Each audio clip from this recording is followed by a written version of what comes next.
Welcome back to the Growth Leaders podcast, where we explore the journeys of inspiring individuals who have making a significant impact in their fields. Today, I'm thrilled to welcome a remarkable guest, Monika Milinauskyte. Monika is not only a seasoned leader in learning and development, but she also brings a unique perspective to the table with a passion for embodiment practices and mindfulness. With over a decade of experience, Monika has successfully navigated the transition from the nonprofit sector to the corporate world, where she now leads a cross-cultural team and champions mental health and well-being initiatives. Her commitment to building top-performing teams and fostering a live, inclusive environment is truly inspiring. Monika's journey has taken her across the globe, from the UK to India and beyond, where she has worked with diverse organizations, empowering individuals and driving meaningful change. Today, we'll dive deep into her leadership style, the challenges she has faced, and her insights on employee training and development in the ever-evolving tech landscape. So grab your favorite drink, settle in, and join me welcome incredible Monika to the show. Welcome, Monika. Hi, Peter. It's great having you here for the first time, and welcome from Barcelona. And we are very sorry for what's happening in Spain as of today, and I know you are involved in that too through friends of yours. But we will continue here on the show, and we're going to talk today about you and your experiences in leadership. And I think that's very exciting. Today you're in a company called Criteo. It's a Paris-based company. Could you just tell us a little bit on what is Criteo and what is it doing? Well, thank you so much for having me here, Peter. I'm very excited to be part of this community and join you today for our conversation. So I oversee global learning and development practice here at Criteo for roughly 4,000 employees. And the company is an innovative leader in terms of advertising technology and the way we support both the advertisers, the publishers, and different retail media companies actually to ensure seamless customer experience and journeys, and also enrich the industry with the highest tech and data sort of approaches in the way they can do business and support their respective customers in that sense. The reason I'm asking, because when you look at Criteo as a company, I mean, it's really spot on what many companies are looking for to get their advertising, get their messages out, not through one channel, but through all different types. So what key moments do you see in your career has shaped your journey to leadership? We know that you have been in the nonprofit sector and you moved successfully step by step. Are there any key moments which you could reflect back to? Absolutely. And I like that question quite a lot because it's not been a linear journey when I think about leadership. But I would say one of the key things really looking back, it's been about people for me. I have been fortunate enough to have a lot of great leaders, great managers in my life. And at the same time, I say fortunate of not having great leaders too, because through those polarizing experiences, I learned the most, to be honest. I've seen what great can look like, and how that made me feel, how that made the team feel, and also how bad leadership let's stop there. Us feel. Let's stop there because this is super interesting. So, yeah. Are there any moments where you have had great leaders, putting you up early on into tasks and giving you full support? Could you give an example where what both characterized that or those persons and how they actually put you in a situation where you could flourish? Yeah. So in my first nonprofit job back in London, where I worked for to this date, that in my humble opinion, one of the best non-governmental organizations that is specializing in women's reproductive health and rights. I had an amazing manager. I think from the beginning there was trust, right? So I was early in my career.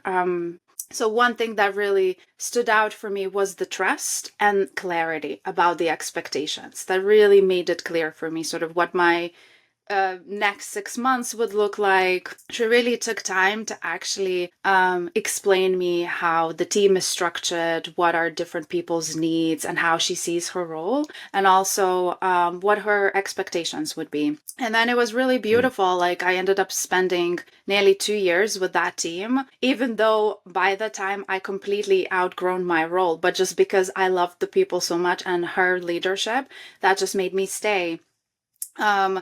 But even with that, both of us were able to co-create my role, which then in the end positioned me for my first field mission in West Africa, actually.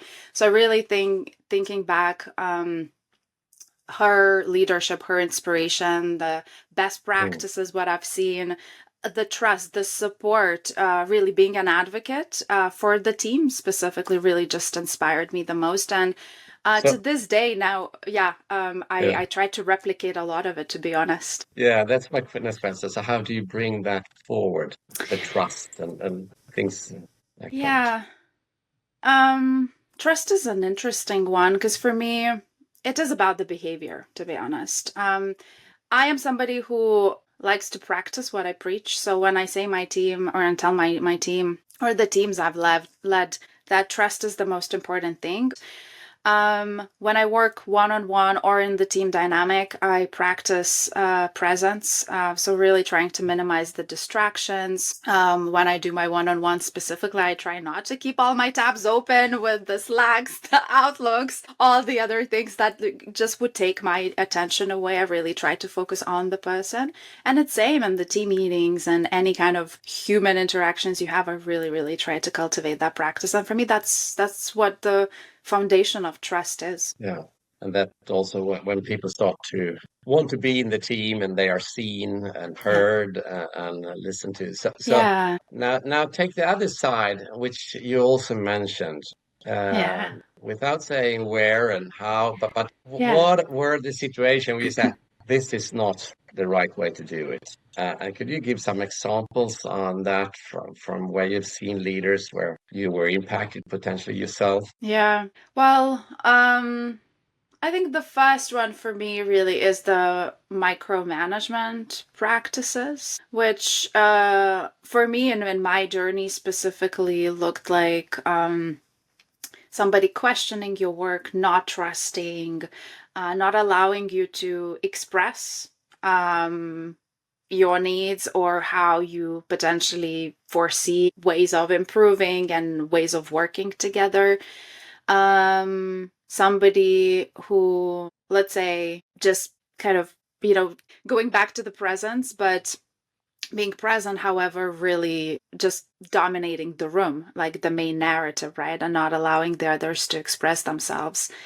Um, and then taking decisions, like important decisions about, let's say, restructuring of the team or organization at large without really consulting with the teams and making sure there is a communication that would follow and people would know what to expect. I think for me, that hit me the hardest.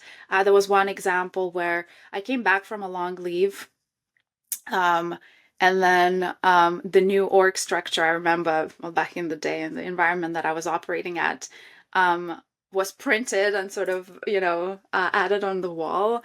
And I suddenly saw my role description and even like the structuring of my team change drastically. And there was no communication prior to that, no even consultation. So it really just hit us really, really hard. And for me, that just, there was no trust basically left after it. So now when you are the leader, if you come to a situation where, say, some of your subordinates, managers also have that tendency, so how would you approach that mentoring situation? So yeah, we have seen indication of micromanagement and, potentially getting on others' feet too much.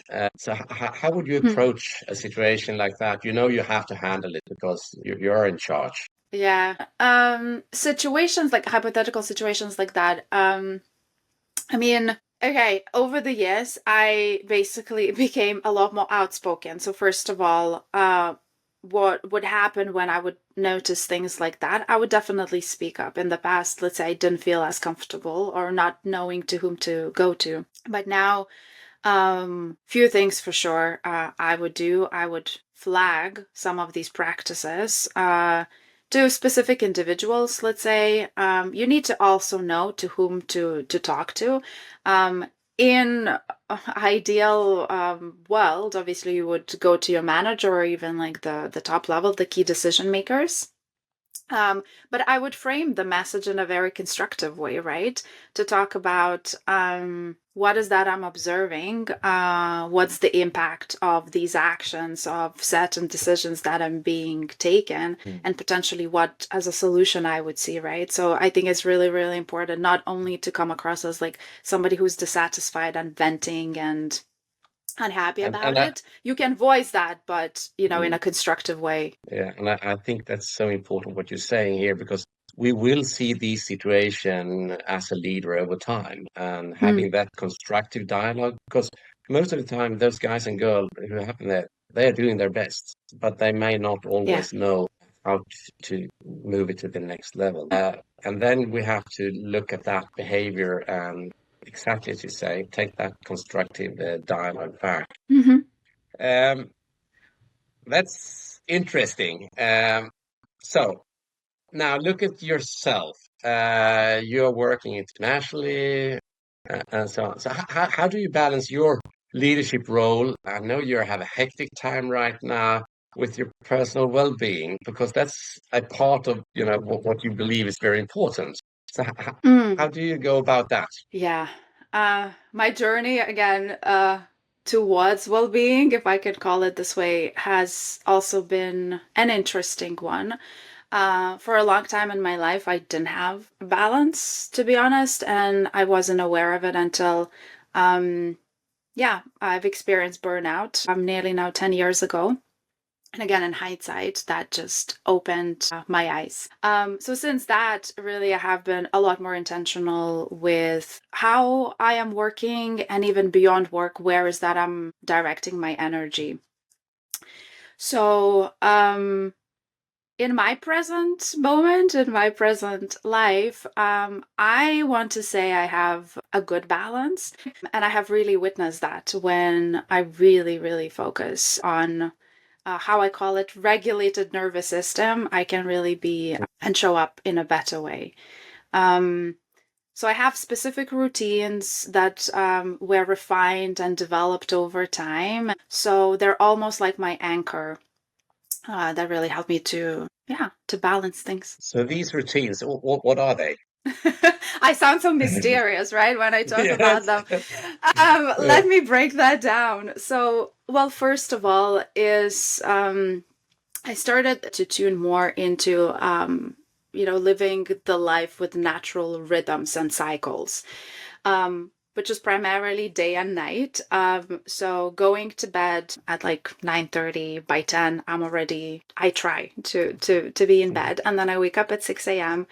And that's a very precious time, both energetically speaking, when I just really feel like as I wake up, the nature is slowly starting to move. So I have my tea ceremony, tea ritual when I wake up, and then I go outside and really try to soak in that daylight, the precious daylight. And I have my embodiment practices that take some of that time, meditation, and like I said, just really kind of doing these activities that help me feel grounded and anchored before I go out in the world. Yeah.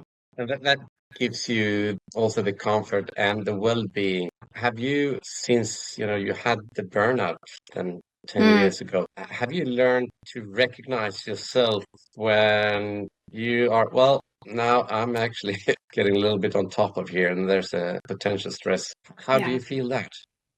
yeah, Or how do you absolutely. recognize that? Yeah, for me, it shows up in a very embodied way. So through that journey, I basically started to listen a lot more to physical symptoms.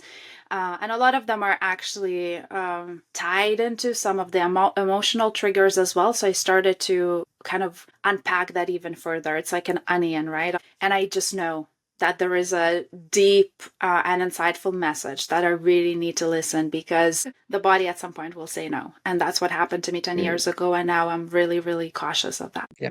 And I think that is a really learning journey, which many actually are Yeah. in and have experienced. So let's move a little bit over to your role here. So how do you see the employee training in an organization? You can take whichever organization.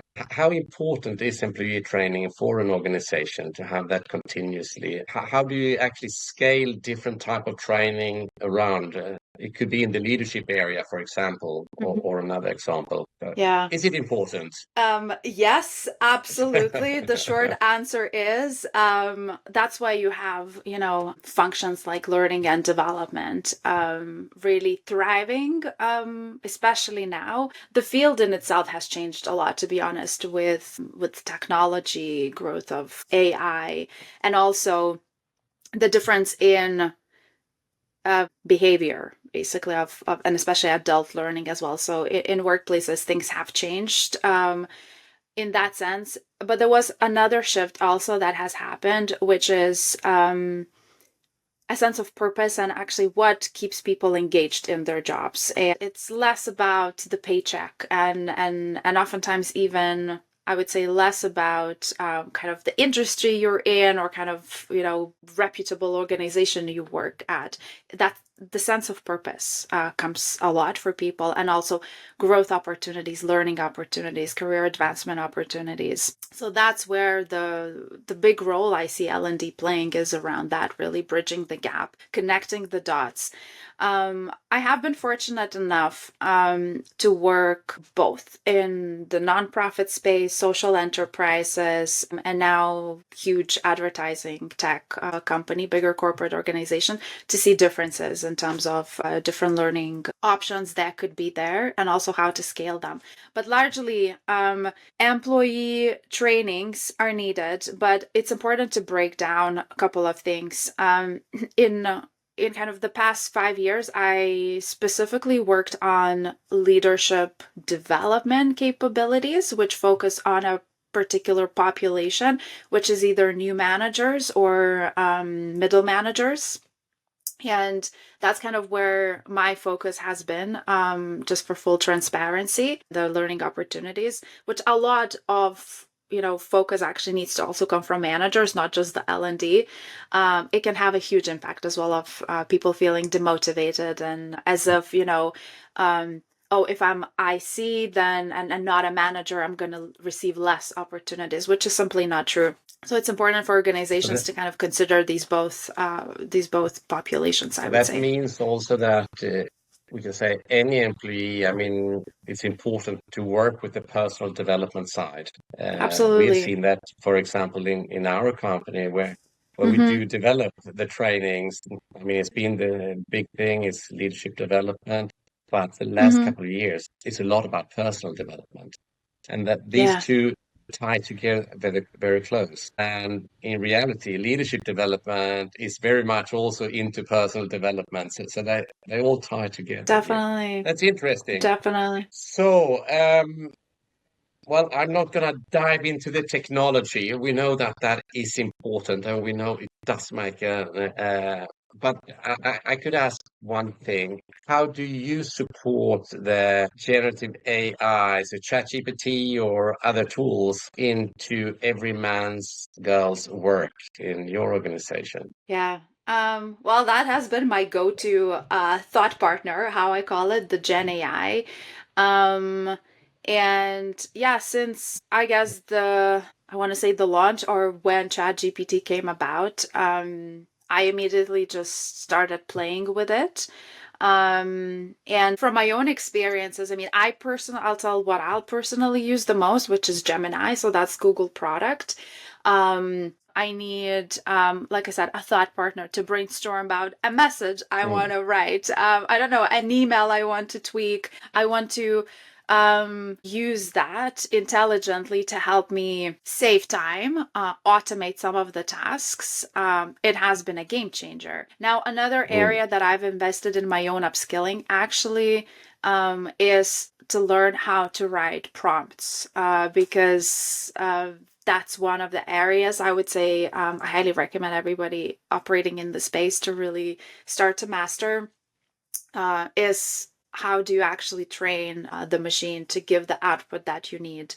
And so the prompts I know today, probably tomorrow going to be completely outdated. So you kind of have to really watch the space basically about the new best practices. But the minute I started to input basically that in a better way, more refined way, the responses I got were just better basically. It's interesting because over time the technology learns about you, your thinking, etc. Yeah. And I think a way to see it, at least many times, is as a personal digital mentor. Correct. It has nothing to do with a physical mentor, but it gives you, okay, I have this idea. What do we think about that and that? And then you get your input into your own process. Well, thank you very much. Now we're going to do some rapid fire questions with you. Okay. So, if you could have a dinner with any historical figure, who would it be and why? Oh, I'll tell you what. Because I have been thinking about this for a long time. So, I would like to go back to the times, medieval times, of the Grand Duchy of Lithuania. We used to have this amazing duke called Vytautas, and he had his wife, Anna. And I don't know actually if people know, but the Grand Duchy of Lithuania is basically what is modern Europe these days. So it was one of the biggest duchies at the time. We're talking about 13th, 14th century.